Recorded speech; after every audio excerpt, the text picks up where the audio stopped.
Greetings, Fiend and Fiendettes. It's Uberdemon again, and this is a little bonus segment that I'm going to film because there's some additional things that I've gotten since I filmed the most recent movie Morgue that should be up here shortly. And there's one thing that I forgot to mention, which is kind of a good thing. It's kind of a subconscious thing because something else that came out that goes along with what I forgot. So let's go ahead and jump right in here. This is Brides of Blood. This is the first film in the Blood Island series, and happened to finally find a copy of this at Half Price Books, so now I've got the first three movies. I think there's at least one more movie. There's a box set that came out a few years back that had all four movies, I think. If not, there's others, but there's a box set that had four movies in it, and it had the first three and another one called Brain of Blood. But this is the first film in the series. It's in the same vein as the other two. I think this one's a little more lesser known. I think most people think of Mad Doctor of Blood Island when they think of the Blood Island series more than anything else. Next, I'm going to get into the Night of the Demons remake. $15 on DVD or Blu-ray. Same price for either format at Best Buy. For remake, it wasn't too terrible. I think they captured some things great, and I think there are some things they did not so great. I think the different directions they took the storyline in were both good and bad. I thought the prosthetic makeup effects done by Drax Studios were phenomenal, and the one thing they did really great was they captured the music with bands like 45 Grave and Psycho Charger, Wednesday 13. Typo Negative, and just the song placement and song use was done really well in this movie. Some of the things I didn't like, the dialogue. Oh my god, the dialogue's horrible in this movie. Another thing I didn't care for in this movie were the cheap jump scares. So trite and overused in modern horror films, especially stupid remakes. I think you could do a little bit better than that, dude.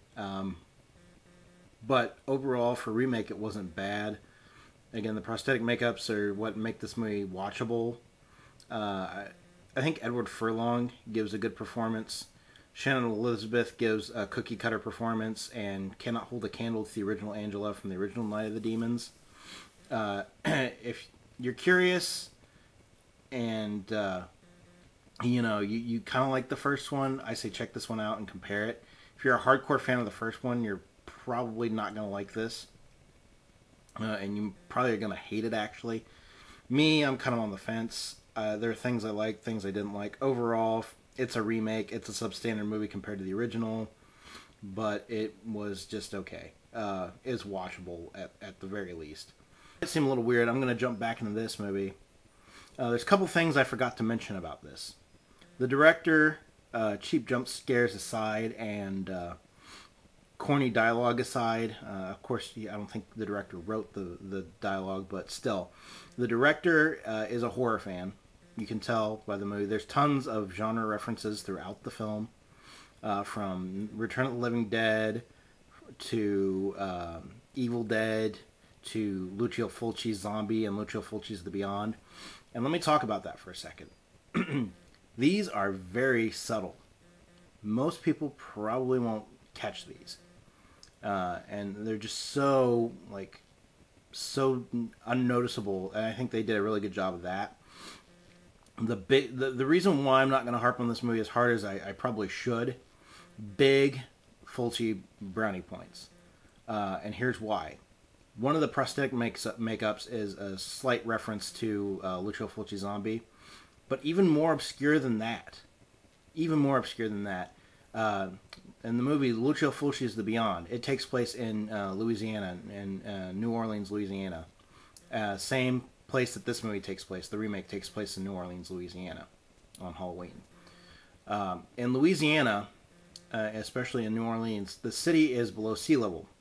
None of the houses have basements in New Orleans because of flooding, obviously. However, a lot of scenes in Lucio Fulci's Beyond take place in the basement of this hotel in New Orleans. There's a basement where supposedly black magic was practiced in the Night of the Demons remake. Again, very hard to catch. And I don't know if it was intentional or unintentional, but either way, bravo, man. You've inserted yet another Easter or another homage in there that most people won't pick up on, because it's one of those subtle things that people that have discussed and debated certain films would know about. Again, no basements in New Orleans, Louisiana. Both Lucio Fulci's Beyond and Night of the Demons feature houses in Louisiana with basements. I'm going to go into music now. I got the new Dimmu Borgir album. I happened to see these guys live at Ozfest quite a few years back. Decent band. I haven't really had a chance to give this album a thorough listen yet, but it's Dimmu Borgir. It sounds pretty standard compared to, you know, most of their other titles, so I look forward to listening to this. On tour with Dimmu Borgir right now. It's a great band who's been around for a while. This is actually their first album in the realm of black metal, though. Prior to this, Dawn of Ashes, they were an industrial band, and a great one at that. However, this album's a turn in a new direction in the realm of black metal, and wow, they really adhered to the sound really nicely. They took on the sound really nicely. It's a great haunting album. I like to call this black metal for necromancers, and there's plenty of horror references in this album itself, from H.P. Lovecraft to I think even Jack the Ripper. I think there's a song here about Jack the Ripper. I haven't really read through the lyrics on that song yet. And the first song is like casting a spell. It feels very much like someone casting a spell. Great haunting album, great atmospheric music. Music video done by Robert Kurtzman, who directed The Rage, worked with K&B Effects. Cool video. This whole reason why I bought this. If you haven't seen that video yet, it's online on Bloody Disgusting. Check it out. It's very cool. I love this album. This is my favorite black metal album right now. I've been playing the crap out of it. If you haven't heard or seen of this yet, check it out, especially if you're a horror fan or a fan of H.P. Lovecraft or Clive Barker, or very dark horror. Check it out. You probably won't be disappointed. As many of you longtime watchers of the Uberdemon movie Morgue are aware of, I'm a huge Gwar fan. And this week, as I'm filming this, their new album came out, Bloody Pit of Horror. I think this album's more horror themed by the obvious title ripoff of the movie Bloody Pit of Horror. In fact, the first four tracks are titled Bloody Pit of Horror and subtitled something else. Like the first one is Zombies March, Bloody Pit of Horror, Zombies March. And the third one is Bloody Pit of Horror, Gathering of Ghouls. Really cool concept. This album plays really fast. It's really good. Lost in Space was more of an epic album than this. It's a longer playing album. It has more context to it, more of a storyline. This is just a bunch of fast and furious, awesome Gwar metal tracks. I like both Lost in Space and this album. If you're a Gwar fan, pick up this album. You'll love it. And speaking of Gwar, I happened to catch them in concert here at the Vogue in Indianapolis, again, when they came through this October. And I picked up this Lost in Space DVD along with some shirts and a hoodie. But this was probably one of the coolest things that I got. It's the 25th anniversary performance that they did in Richmond at the National. Great performance. It was a great tour. And this reminds me of when they came to the Vogue on the Lost in Space tour, and I got to see this great show.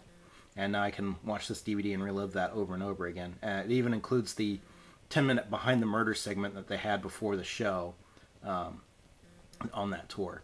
Very cool. If you can pick it up, you can find it in a store if you happen to catch them on tour. Very cool DVD. Well, Finettes, that's all I've got for this particular bonus segment. Christmas is just around the corner, and I'm planning to get yet more movies during that time frame. So I'm sure we'll have some more movie morgues in the near future here. Thanks again. Keep watching, and I'll keep making the movie morgues. And I'll see you next time here on YouTube. Thanks for watching.